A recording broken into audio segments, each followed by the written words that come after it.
తండ్రిగారి ఆజ్ఞ ప్రకారం సీతారామ లక్ష్మణులు వనవాసం చేస్తుండగా రాముని మోహించిన శూర్పణఖ సీత అందాన్ని చూసి అసూయ పడుతుంది. లక్ష్మణుడు శూర్పణఖ ముక్కు చెవులు కోసేశాడు. అందవికారంతో బాధతో బిగ్గరగా ఏడుస్తూ రావణ రావణ అంటూ అన్న రావణుడి దగ్గరకు వెళ్తుంది. ఏం జరిగిందో తెలుసుకుంటాడు. తన చెల్లె బాధను చూసి చెల్లించిపోయిన రావణుడు రాక్షస మాయతో సీతను లంకకు తీసుకువచ్చి సింహుబా వృక్షం కింద బంధిస్తాడు. అక్కడ సీతాదేవికి కరిక అనే రాక్షస స్త్రీలను కాపలాగా ఉంచుతాడు. కాపలాగా ఉన్న ప్రజలకు ఒక స్వప్నం వస్తుంది. ఆ స్వప్నంలో ఏం జరిగిందో అనేది ఈ నాటకం ద్వారా తిలకించండి.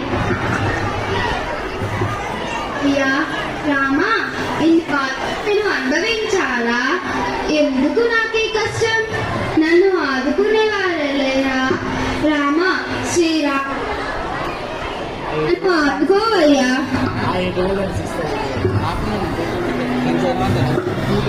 ఓ స్త్రీలారా విరండి, నేను కలగన్నాను.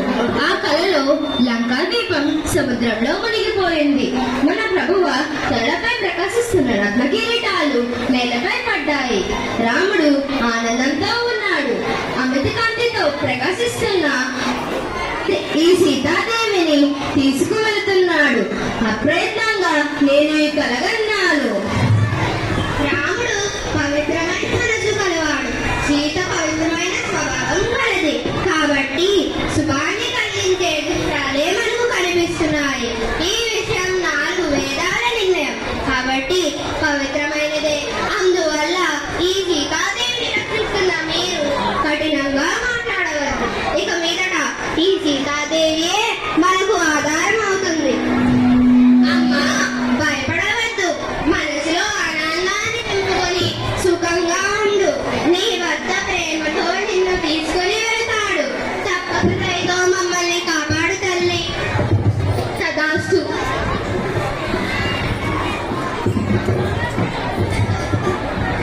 శ్రీరామ సుగుణధామ రఘువంశ జనది సోమ.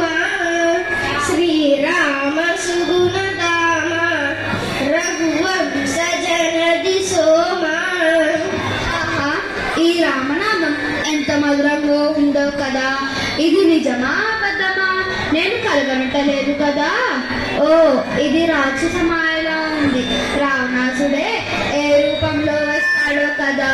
అసలే రాక్షసుడు. ఈ లంకా నగరంలో ఎవరిని నమ్మకూడదు. శ్రీరామ సుగుణధామ రఘువంశ జనది సోమ. శ్రీరామ సుగుణధామ రఘువంశ జనది సోమ. సాకేత సర్వభౌమ శ్రీరామ సుగుణధామ. నీవు ఎవరు నాయనా? పేరు హనుమ. నేను శ్రీరాముని వారి మంటుని.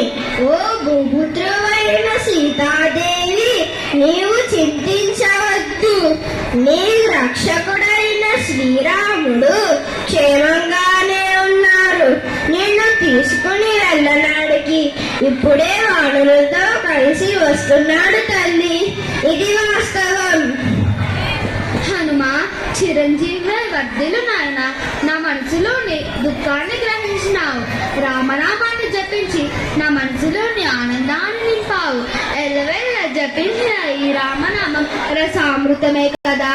నా దుఃఖాన్ని పోగొట్టిన నీవు చిరకాలం చిరంజీవి వర్ధిల్లుతావు. నాకు ఆకలిగా ఉంది తల్లి. నాయన, ఈ తోటలోని ఫలాలను కోసుకుని తిని నీ ఆకలి తీర్చుకో. ఆహా, నా తల్లి నాకు అనుమతి ఇచ్చింది. నా తండ్రి అయిన శ్రీరాముడు చూసి రమ్మంటే నేను ఈ లంకా ద్వీపాన్ని కాల్చి వస్తాను.